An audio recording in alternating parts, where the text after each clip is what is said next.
What's good, YouTube? It's your boy, Blue Blood Sports TV, back at y'all with another one. So we got some great news. As I just got word from the camp of undefeated two-time WBC super middleweight world champion, Mexican Ecuadorian superstar boxer, the Mexican monster, David Benavidez.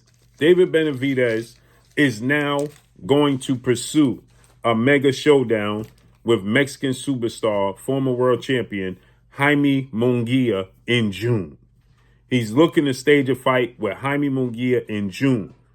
He is done with chasing four-division world champion Mexican superstar boxer Saul Canelo Álvarez, who is the undisputed super middleweight world champion. As I told you guys, to get a fight and justify and force Canelo Álvarez to face you right now. Canelo Álvarez typically fights on two dates. Cinco de Mayo weekend, Mexican Independence Day weekend. Cinco de Mayo weekend is May 4th this year, and Mexican Independence Day weekend is September 14th. He's going to fight on those two dates, right? And with that said, it looks like he's going to choose his May 4th opponent as undefeated two-division world champion, superstar boxer Jamal Hitman Lions Only Charlo for his next fight, May 4th, right? As I told you guys, David Benavidez is not going to be the chosen opponent for Canelo Álvarez. David Benavidez, 28 wins, no loss and no draw, 24 wins by way of knockout. He is 27 years of age, 6'2" with a 75-inch arm reach. Canelo Álvarez is the undisputed super middleweight world champion. He's widely acknowledged as the face of the sport of boxing with a record of 60 wins, 2 losses, 2 draws, 39 big wins by way of knockout. He is 33 years of age, 5'8" with a 70-inch arm reach. But I told you guys, if Jamal Charlo was the chosen opponent, it's going to be the race since Canelo Álvarez has turned down the opportunity or the possibility, dare I say, to fight Terrence Bud Crawford, right? I told you guys, if Terrence Crawford is on the back burner, David Benavidez has been on the back burner for Canelo Álvarez, and his trainer, two-time trainer of the year, well-renowned future Hall of Famer and manager, Eddie Reynoso, is saying that they have to be careful with their choice selection of opponents for Canelo Álvarez because he's on the back end of his career at 33 years of age, right? Yet they fought Floyd Mayweather when he was 36 years of age. Now they're being careful of choice of opponent for Canelo Álvarez, right? It's more like they're strategically choosing because they don't want to get beat and beat badly. So David Benavidez is an opponent that has an extremely high work rate, okay? Is very durable. He's matured. He's grown up. He's different. He is now focused on the sport of boxing more so. He was stripped of his title due to recreational D-drugs use the first time. Then he was stripped of his title due to missing weight on the scale. He's matured. Now he's focused. He's in Florida. He's training. And a source of mine that's very close to him in their camp, two sources. One that's training with him in Florida and another source is in their camp stated that his focus is now the former WBO junior middleweight world champion Mexican superstar boxer, Jaime Munguia, who has 43 wins, no losses, no draw, 34 wins by way of knockout. He is 27 years of age, 6 feet tall with a 73-inch arm reach. His focus is Jaime Munguia for June, okay? So with that said, I told you guys, for David Benavidez and for Terrence Crawford, it's the race to Jaime Munguia because he is going to be a possible opponent for Canelo Álvarez for September, and it's the process by elimination, okay? And if you're Terrence Crawford, you need to make a statement. Terrence Crawford is a 3-division champion, undisputed 2-division champion, and the unified welterweight world champion currently as it stands. But he fights at 147.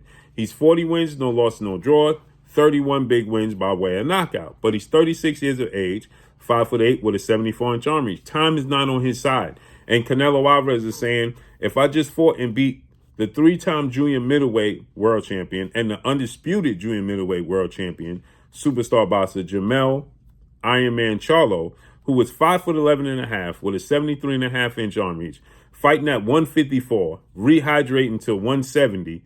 If he was too small for me, and I didn't get credit for beating him, then what in the world credit am I going to get for beating Terrence Crawford, who fights at 147?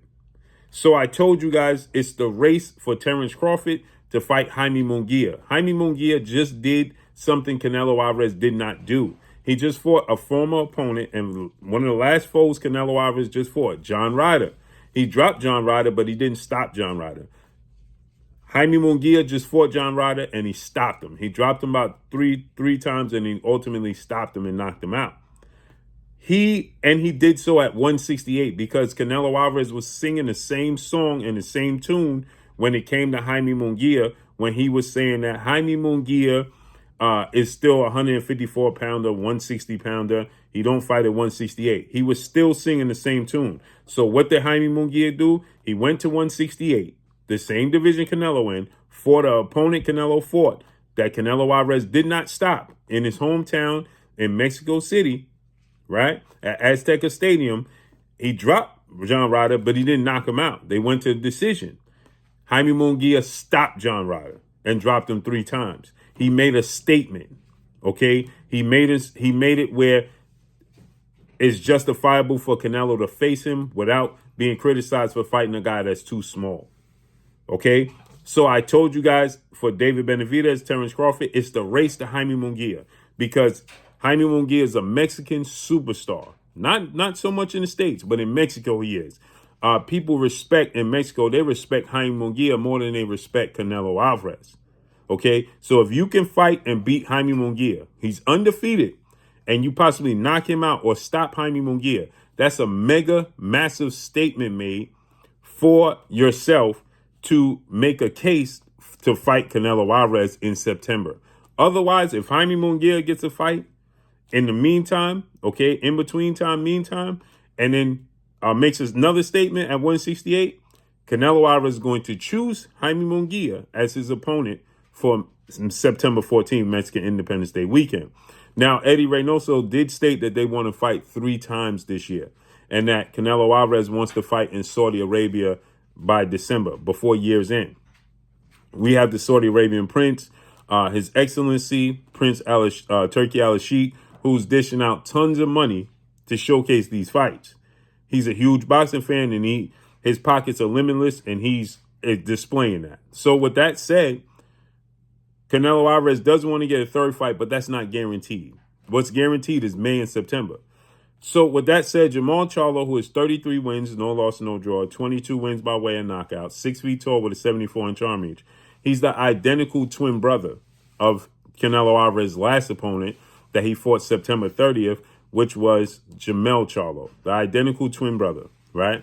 And he dropped him in the 7th round, won a unanimous decision. So they're going to use that storyline to justify him fighting Jamal Charlo, right? And they all 3 campaigned at 154 together. So that's going to make sense. So it seems like he's going to be the chosen opponent for May 4th. But again, if you're David Benavidez, okay, these 3 fights you had, if you beat Caleb Plant, then you stop Demetrius Boo Boo Andrade, and now you fight and stop Jaime Munguia.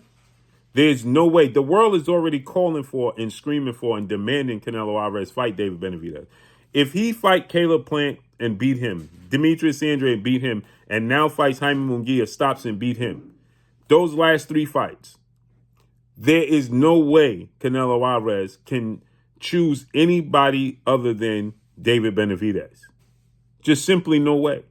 The outcry would be too loud for him to rest his head without answering that bell, period.